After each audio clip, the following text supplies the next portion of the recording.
Si vous avez l'intention de gagner une guerre, il est plutôt important d'avoir des soldats réellement prêts à se battre pour vous. Apparemment, personne n'a transmis ce message à Vladimir Poutine. Le président russe croit qu'il peut masquer la brutalité de ce qui se passe en Ukraine en proposant des salaires énormes. Cependant, même ces promesses financières ne semblent plus suffire à convaincre les soldats russes de continuer à se battre. Ils veulent arrêter, et Poutine ne semble pas capable de les convaincre que mourir horriblement pour mener à bien son opération militaire spéciale est une bonne idée. Des redditions massives ont éclaté dans l'armée russe, alors que les troupes de Poutine refusent de se battre. Poutine perd le contrôle de ses propres hommes, ce qui donne à l'Ukraine un avantage important, alors que la guerre se dirige vers 2026. Le 31 décembre, United 24 Media a rapporté des données publiées par le quartier général de coordination ukrainien pour le traitement des prisonniers de guerre. Cela est passé un peu inaperçu alors que 2025 touchait à sa fin. Ces données montraient qu'un nombre remarquable de soldats russes ont été capturés depuis que Poutine a lancé son invasion à grande échelle de l'Ukraine. Et, plus intéressant encore, 2025 a apporté avec elle le nombre de redditions le plus élevé à ce jour. Combien de soldats russes ont été capturés par l'Ukraine ? Plus de 10 000, et ce chiffre continue d'augmenter en un peu moins de 4 ans. Un nombre si énorme qu'il soulève la question de savoir pourquoi cela se produit. Nous aborderons certaines des réponses à cette question tout au long de la vidéo. Cependant, la plus grande réponse est peut-être celle-ci. L'Ukraine a mis en place un projet destiné à permettre aux soldats russes de se rendre, peu importe où ils se trouvent sur la ligne de front. Ce programme s'appelle « Je veux vivre » et c'est l'un des nombreux exemples de créativité que l'Ukraine a démontré depuis que Poutine a lancé sa guerre expansionniste.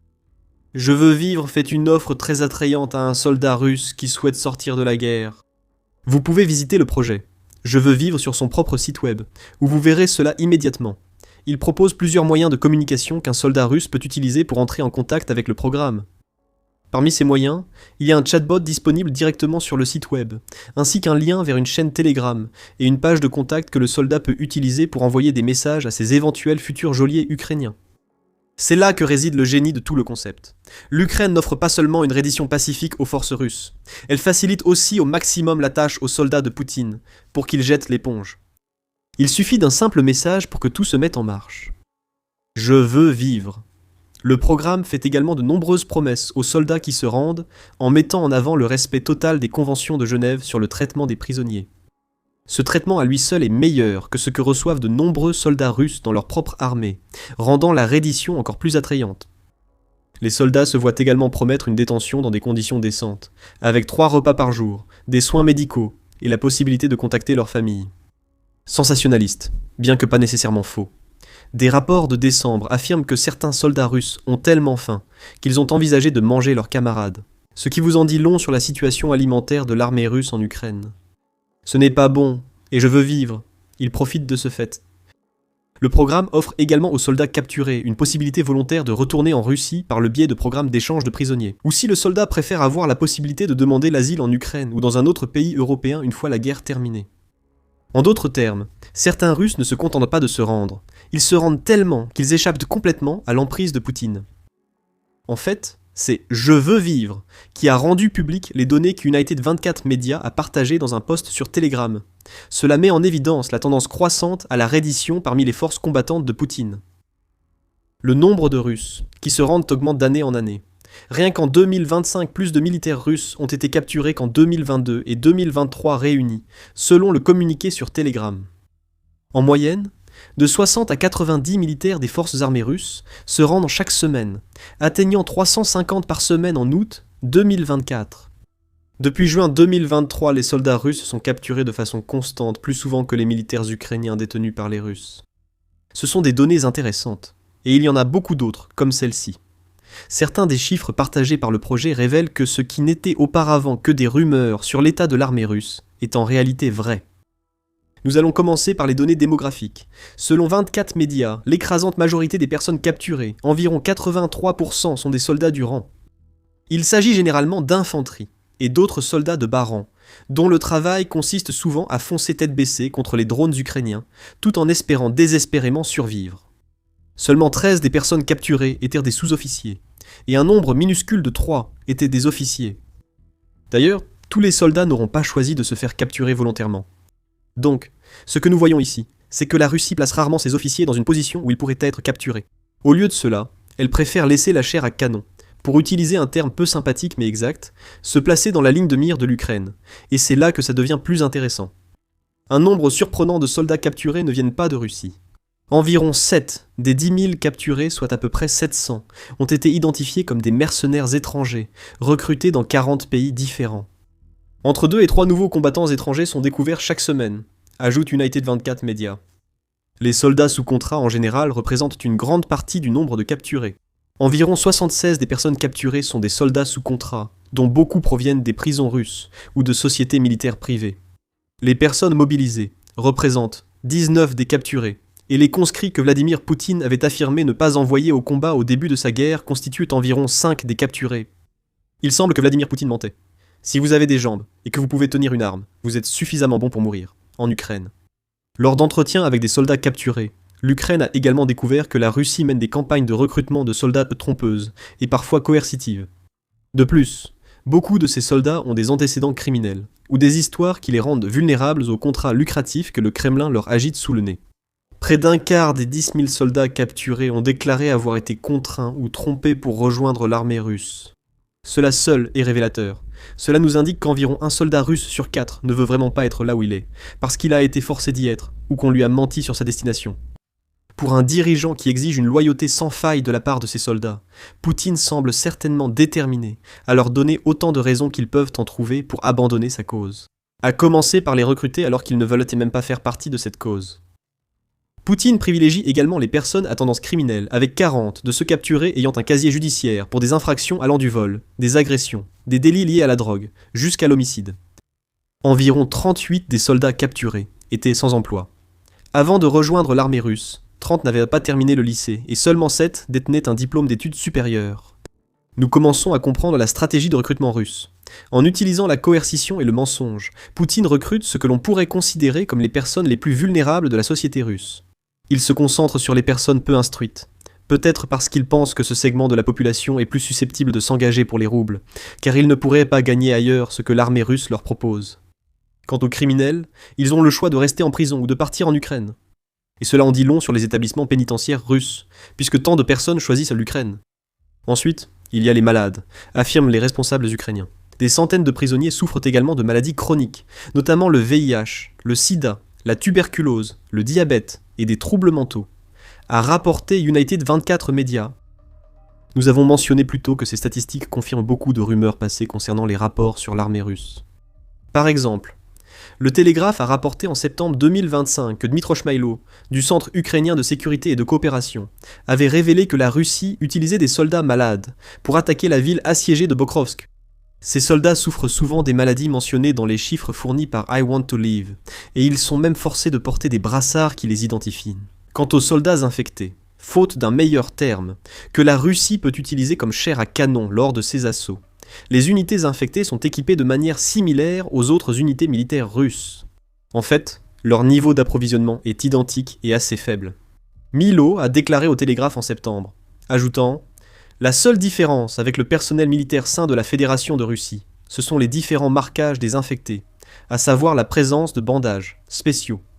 Quant aux personnes peu instruites, que les recruteurs de Poutine semblent cibler, leur présence en si grand nombre dans les chiffres des captures est révélatrice de ce que la BBC a qualifié de transformation de la guerre en une échelle sociale par la Russie.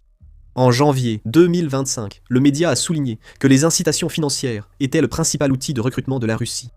À l'époque, les recrues se voyaient offrir des avances de paiement qui étaient de 450 plus élevées qu'auparavant, ainsi que des salaires pouvant atteindre 600 soit plus que le revenu moyen russe. C'est une carotte plutôt tentante au bout du bâton russe. Vladimir Poutine ne dit tout simplement pas à ceux qui sont en bas de l'échelle sociale russe que le bâton les conduit souvent sur la trajectoire des drones ukrainiens. Le dirigeant russe parachève la tromperie, en présentant le service dans l'armée russe comme une opportunité pour les soldats de rejoindre l'élite de la société du pays. Pour les personnes peu instruites, et les éléments criminels qui constituent une grande partie des prisonniers signalés par l'Ukraine, c'est une proposition très tentante. Nous continuerons certainement à compter sur de telles personnes à l'avenir. Ils sont la véritable, authentique et légitime élite et fierté du pays, rapporte la BBC. Vladimir Poutine déclare cela en décembre 2024. Est-il étonnant que tant de personnes appartenant aux catégories que nous avons évoquées plus tôt s'engagent? Quand s'inscrivent-elles? Votre alternative, c'est une vie dans la pauvreté relative ou extrême, une cellule de prison russe ou une mort lente due à une maladie. Un énorme salaire et la promesse de faire partie de l'élite de la société russe, c'est énorme. C'est aussi probablement un mensonge, comme le démontre le fait que 122 millions de soldats russes sont devenus des victimes de la guerre de Poutine, y compris les quelques 10 000 selon l'Ukraine, qu'il a capturés.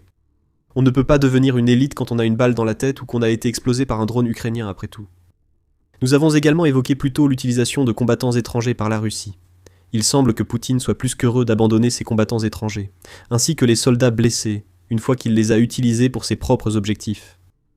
Les médias United 24 rapportent que les données partagées indiquent que la Russie a tendance à privilégier les Russes ethniques, qui n'ont été captifs que pendant une courte période et qui n'ont pas de blessures graves. Lors de l'organisation des échanges de prisonniers, les blessés ne valent pas la peine pour Poutine, car ils ne peuvent pas être renvoyés sur le front. Et si cela semble être une évaluation sévère, les médias United 24 le disent. Des responsables ukrainiens ont rapporté qu'au moins 237 prisonniers de guerre, ou PG, qui sont retournés en Russie, sont morts ou ont été portés disparus en Ukraine. Après avoir été redéployés, 4 autres ont été capturés une seconde fois, ce qui suggère un schéma constant, où la Russie ne récupère que ses soldats à peu près en bonne santé, puis les renvoie mourir au front. Quant aux combattants étrangers, ils semblent avoir peu de chances de retourner en Russie, même s'ils le souhaitaient. Et cela offre un exemple parfait de ce que Vladimir Poutine pense réellement des soldats venus de l'extérieur de la Russie qui s'engagent dans sa guerre. Comme l'a rapporté ABC News d'Australie en décembre, la Russie s'est beaucoup investie pour convaincre ses combattants étrangers de s'engager. Elle utilise des campagnes sur les réseaux sociaux, en proposant les mêmes types de salaires élevés que ceux offerts aux soldats sous contrat en Russie, et va même jusqu'à promettre la citoyenneté russe aux combattants étrangers. Fin 2025, la Russie a tenté de combler un déficit croissant de main-d'œuvre grâce à ce recrutement étranger. ABC News rapporte que la société de technologie de défense Open Minds affirme qu'un tiers des annonces de contrats que le gouvernement russe publie désormais sont destinées à des personnes étrangères. Le nombre de ces annonces a atteint environ 4500 par mois à la mi-2025, alors qu'il tournait autour de 100 un an et demi auparavant. Cela nous en dit long sur la situation en matière de main-d'œuvre de Poutine. Ses propres citoyens commencent à comprendre ce qui les attend réellement en Ukraine. Eh bien, il n'y a tout simplement plus assez de Russes ethniques pour que Poutine puisse les envoyer au front, du moins parmi les catégories de personnes que les recruteurs russes aiment cibler. Donc ce seront des combattants étrangers, et ces étrangers vont avoir un réveil brutal une fois arrivés en Ukraine. Le refus de la Russie de les reprendre lors des échanges de prisonniers est une bénédiction comparée au sort réservé à d'autres soldats non russes dans l'armée du pays. Des cellules gratuites, un lit et la possibilité d'appeler chez soi. C'est le paradis comparé à finir en chair à canon pour la machine de guerre. Selon un rapport du 12 janvier publié dans The Telegraph, la Russie en est maintenant à enrôler de force des Africains pour les intégrer à son armée. Une fois recrutés, ils sont envoyés dans des missions suicides. Selon l'ambassadeur d'Ukraine en Afrique du Sud, Oleksandr Sherba, la façon dont la Russie traite ses soldats sous contrat sud-africains témoigne du mépris de Poutine pour tous les soldats que la Russie recrute sur le continent.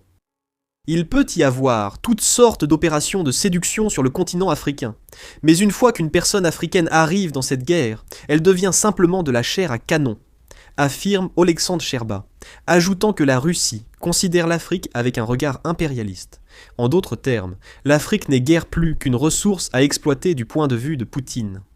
Et cela pourrait rendre la Russie encore plus disposée à mentir pour obtenir ce qu'elle veut, à savoir davantage de soldats sous contrat venant du continent. Ces soldats ont peu de chances de recevoir les nombreuses récompenses que la Russie leur promet, ce qui signifie que se faire capturer par l'Ukraine est souvent leur meilleure issue. Cette attitude impérialiste existe autant au sein de l'armée russe qu'aux plus hauts échelons du pays. Le Télégraphe indique qu'une vidéo publiée le 11 janvier montre un groupe de soldats africains chantant une chanson dans leur langue maternelle dans une forêt couverte de neige. Le soldat russe qui filme la scène commente « Regardez combien il y a de jetables », avant d'affirmer que les soldats chanteront différemment une fois déployés sur la ligne de front. C'est une insensibilité qui ne peut pas être excusée par la confusion de la guerre, et cela semble venir directement du sommet. Les soldats russes capturés par l'Ukraine révèlent des schémas de coercition, de tromperie et une haine pure et simple envers les personnes mêmes que Vladimir Poutine envoie combattre dans sa guerre. Ce n'est pas ainsi qu'on remonte le moral des troupes. Le plus triste, c'est que Vladimir Poutine ne cherche même pas à avoir un moral élevé. Il veut une loyauté sans faille en échange de l'argent que la Russie offre. Une loyauté qui va jusqu'à ce qu'un soldat russe soit prêt à mourir sur son ordre. Plus de 10 000, et ce chiffre continue d'augmenter, ne sont soit pas prêts à obéir, soit ont été capturés. En essayant, beaucoup d'autres risquent de suivre.